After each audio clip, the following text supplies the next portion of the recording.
Pentagon contracts are among the best ways to make big bucks and fast. But even within the agency with a multi-billion-dollar budget, some deals stood out as outrageous for Adam Lovinger, an analyst turned whistleblower.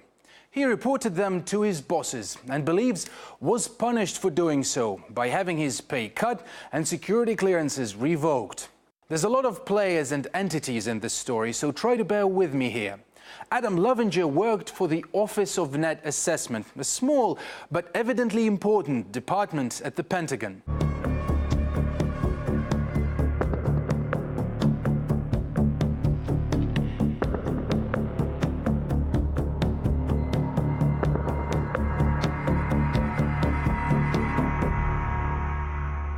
In 2016, Lovinger complained to the management about two contractors. One is Stefan Halper, and the other is a company called Long-Term Strategy Group. We'll begin untangling this with Halper. The Pentagon tasked him with writing up policy sheets for problematic regions, at least from the US standpoint, like Russia or China or India. This fact alone raised red flags for the whistleblower, since the Department of Defense has employees tasked with just that, while Halper was an outsider. What made things more suspicious is that Halper was paid astronomically more than others. Nobody in the office seemed to know what Halper was doing for his money. He subcontracted out a good chunk of it to other academics. He would compile them all and then collect the balance as his fee as a middleman. That was very unusual. For this type of work, the Pentagon reimbursed Halper with more than $1 million in the span of just under 6 years. And a stranger doesn't get this kind of money in Washington. Allegations of undercover spy games around Halper date back all the way to the Reagan years, while more recently he was outed as an FBI informant scooping for dirt on the Trump campaign. Working against the current US president makes Halper Trump's enemy. And anyone who's a Trump's enemy is Hillary Clinton's friend. And Clinton's name weaves into this story another contractor Lovinger flagged, the Long-Term Strategy Group. To him, the company stood out for an obvious reason.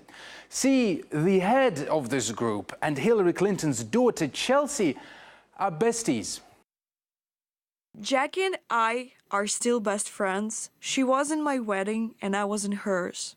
Leaked emails from Hillary Clinton's server indicate that then Secretary of State actively promoted the interests of the Long-Term Strategy Group with the DoD.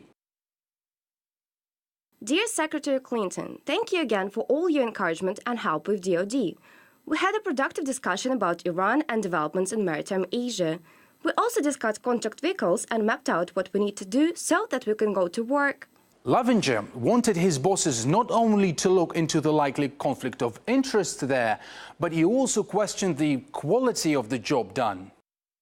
On the issue of quality, more than once I have heard our contractor studies labeled derivative, college level, and based heavily on secondary sources. One of our contractor studies was literally cut and pasted from a World Bank report that I just happened to have read the week before. Even the font was the same. Long-Term Strategy Group and the Pentagon both denied that Clinton's involvement had anything to do with the contracts. The same people in the Pentagon who compensated Halper and the group had Lovinger's clearances and pay reduced to nothing months after his complaints, citing official reasons that have nothing to do with the whistleblower. Yet Lovinger is doubtless. His downfall is retribution for crossing the wrong people.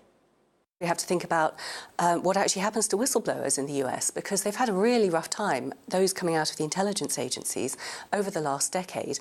And the Americans say they have this procedure where whistleblowers can raise their concerns and they will be properly addressed, and yet we see time and time again that they're not. So I think we need also to consider what might be the best path for whistleblowers to have confidence that if they have concerns about crime or about corruption, they will be heard, the investigation will occur, those who might be needed to be held to account will be held to account, but the whistleblower will not be penalised. And it appears from this case the whistleblower, yet again, has been penalised. Lovinger's lawyer, National Security Attorney Sean Bigley's called the case another example of deep state corruption. He believes his client's just another victim of an internal war against Donald Trump and his appointees. In Mr. Lovinger's case, those weaponizing the security clearance process are quietly usurping presidential prerogatives through a litany of seemingly small but slowly compounding abuses of bureaucratic power. Their efforts evidence a philosophy that laws and rules are not static boundaries of societal norms, but flexible tools of the administrative state. Well, I can tell you again, we've asked the Pentagon and the Department of Justice to comment on Mr. Lovinger's case and his allegations. So far, no response back.